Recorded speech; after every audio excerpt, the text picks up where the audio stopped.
Alright, you guys, continuing the Hunger Games series reviews. Now I'm talking about The Hunger Games Catching Fire, which is the second one. And if you guys did not watch my first Hunger Games review, again, quick little backstory. I have not read the books, so all I have to go on is the movie. So I can't tell you how accurate it is with the books. I have no idea what's going to happen in these movies. So, yeah, watch my first Hunger Games review for more details. I talked about most of the cast in that one, so I'm not going to spend too much time talking about the cast in this one. I'm just going to kind of get right into this. Get right into this review. So The Hunger Games Catching Fire it's about a year after the first one. And spoiler alert, Catnip and Pita Bread have won the Hunger Games. And now they're kind of going, it's kind of like a Hunger Games all-star year this year, because they're getting all these past winners from the past, and they're kind of gathering them all up together for the next Hunger Games. And once again, Catnip and Pita have to pretend that they're in a romantic relationship together, and they're thrown into this new Hunger Games, and we got some new cast members in here, we got some old cast members coming back. Let's talk about The Hunger Games Catching Fire. What I think of The Hunger Games Catching Fire, again, if you have not seen my first review, I was pleasantly surprised with the first one. I liked it, I didn't love it. I didn't love it, I didn't hate it, I liked the first one.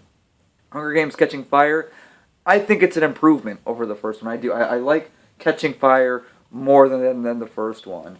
So something about it, they kind of stepped up their game. Like I said, I haven't read the book, so I don't know what happens. I don't know how accurate it is. But I already talked about J-Law, Jennifer Lawrence, my girl, as Catnip. And yes, I know her name's Katniss. I'm making fun of her name because it's fucking funny. Catnip. So Catnip is, she's pretty much the same. She's evolved as a character, though, which is always great. And Jennifer Lawrence's acting in these movies is fucking great. Even though I'm not really a huge fan of these movies, but like I said, I don't hate them. They're not Twilight quality or anything. Then we have Josh Hutcherson back as Pita Bread, and he's okay. I thought he did better in this movie than he did in the first one. Like, in the first one, I was kind of like, really, dude? Like, he kind of annoyed me a little bit in the first one. In this one, though, he's improved. Another cast member, which I did not talk about in my first Hunger Games review, is Liam Hemsworth. Yes, that's right. Brother of Thor, not Loki, who's playing Gale in these movies. And Gale is kind of the real boyfriend of Catnip. And he's kind of pissed off. He's like, hey, I saw what you guys did in the last Hunger Games. I know you guys were just doing it for show, but it kind of, made me fucking uncomfortable. So kind of take it easy a little bit this year. And she's like, yeah, okay, whatever. She doesn't fucking take it easy this year. They said, oh, we had a secret wedding, and we're expecting a baby, and all this kind of shit. I'm like, what the fuck, Catnip? I mean, I guess in sense, I do kind of understand. She does have to kind of step up her game this year.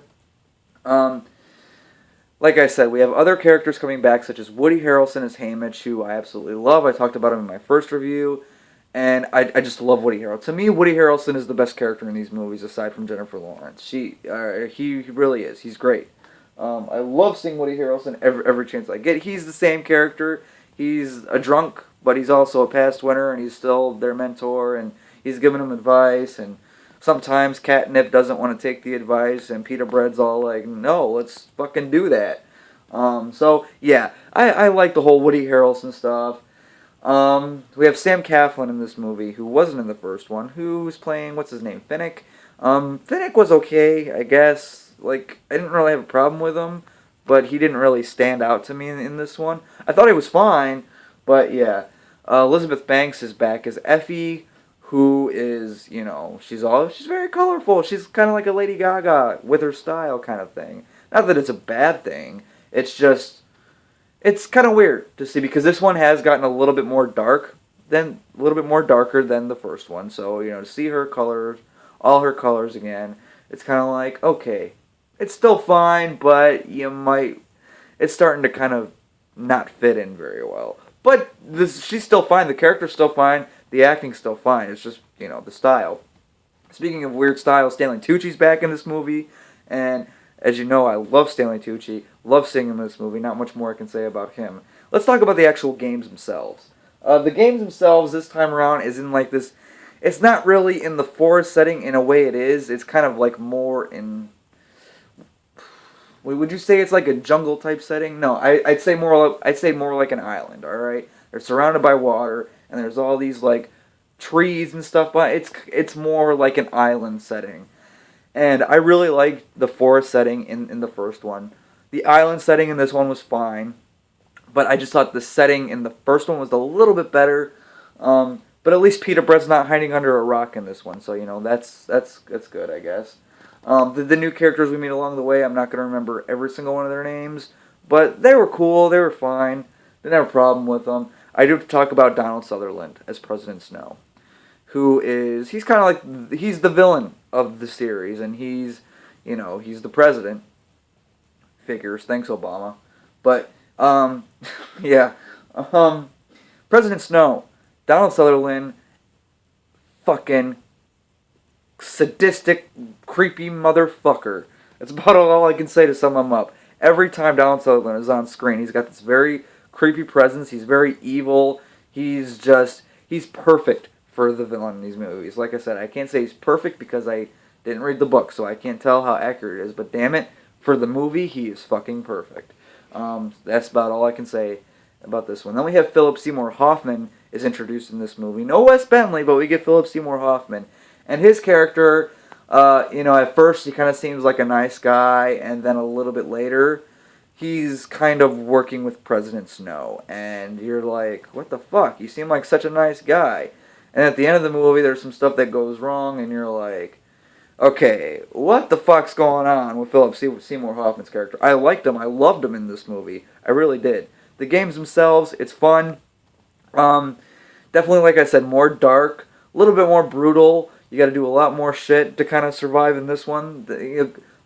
This one makes the first one look like child's play. It really does. Like it makes the first one look easy as shit.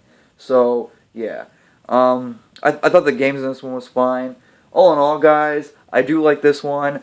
I like the first one, but I think this one's an improvement over the first one. All that being said, I'm going to give The Hunger Games Catching Fire, I'm going to give it a solid B.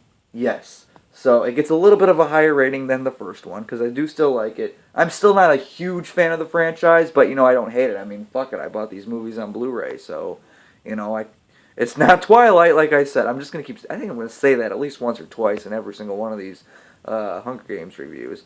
So, yeah, The Hunger Games, Catching Fire, solid B. What do you guys think of it? Comment your thoughts on the review. Comment your thoughts on the movie down below in the comment section. Like the video, share, and subscribe. Just do it!